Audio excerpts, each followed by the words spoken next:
When patients come to the OR, they're putting their safety in the hands of strangers.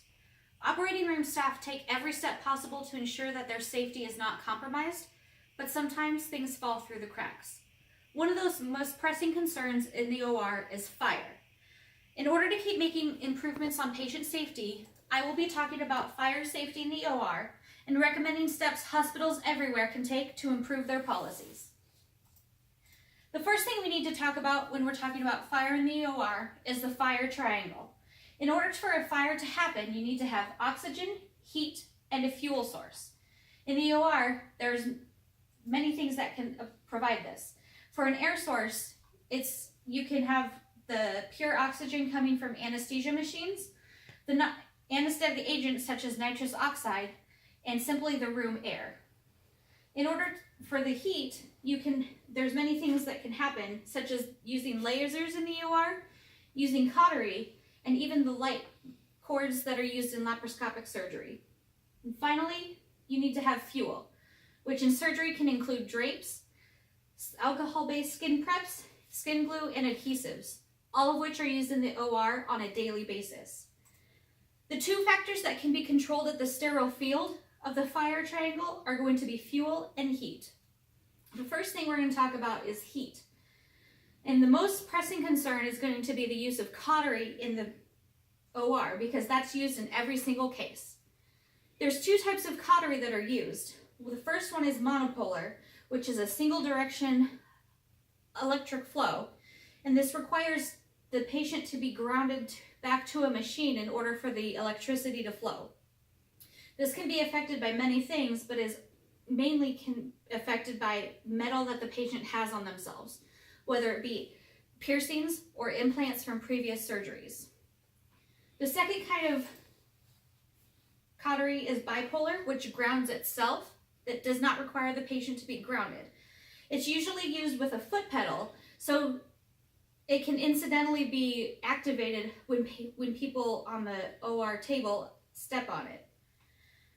The next thing that you would need in a fire that can be controlled on the sterile field is fuel. And this can come in the form of skin preps and skin adhesives. There's two types of skin preps. The first one is betadine, which has been used for ages, but unfortunately can take a long time to apply to the patient's skin. Because of that issue, faster alcohol-based preps were developed, such as DuraPrep and ChloroPrep. These skin preps are activated by just simply breaking the vial that is in the container and then applied to the patient's skin. Unfortunately, since these are alcohol-based, there's a strong chance of fire with these, so there needs to be a waiting time of at least 3 minutes before you can drape a patient. This is to prevent both pools of the prep being on the patient's skin and to allow time for the fumes from the alcohol to dissipate in order to not be trapped underneath the surgical drapes. Glues and adhesives can also be used in the OR at the end of a case to ensure that a patient's incision is closed and to help adhere bandages to the patient. The glues have a positive impact on wound healing, but they are also made of cyanoacrylate, which is an ingredient that is also in superglue and is extremely flammable. Adhesives are used to help secure dressings and wound vacuums to the patients and are alcohol-based. So in order to prevent fires in the OR, there needs to be several steps taken. First, for the ignition source, during the pre-procedure time, we need to ensure that the patient has no metal jewelry on their person. We also need to inquire about previous surgeries. That way we know about metal implants that they may have from either spine fusion surgeries or hip replacements and things like that. We also need to make sure that the cautery machine that is going to be used for that case is tested beforehand to ensure that it works properly, and that if it isn't working, that we can get a replacement machine. During the procedure, we can help reduce ignition source by ensuring that the grounding pad is securely placed on the patient and it's over a meaty vascular area of the patient, such as a thigh or on their back. You also need to ensure that before you activate the cautery, that there are no puddles of the alcohol-based skin preps on the surgical field, whether on the patient or on the drapes.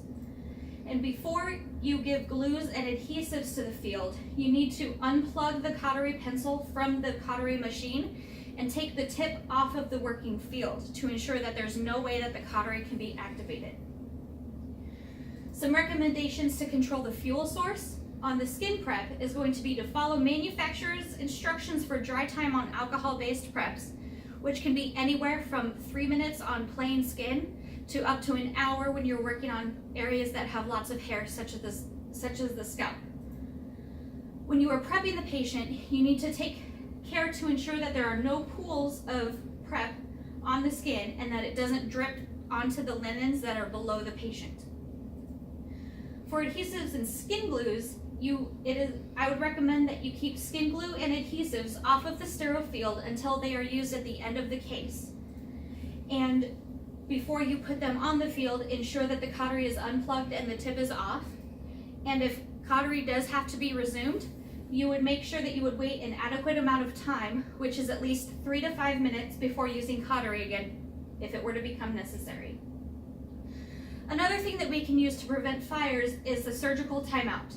We already do this to verify that we have the right patient and the right surgical site, but it takes less than 30 seconds to add in an extra step to ensure that there are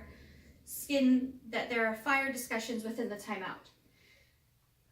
One of my recommendations is that you require that your facility timeout includes a fire risk in the discussion, and that you either create a fire score for your surgeon to assign to this procedure, or that you discuss sources of ignition and fuel during the timeout. Keeping patients safe is imperative, and if all hospitals took these steps to ensure patient safety, many lives would be changed.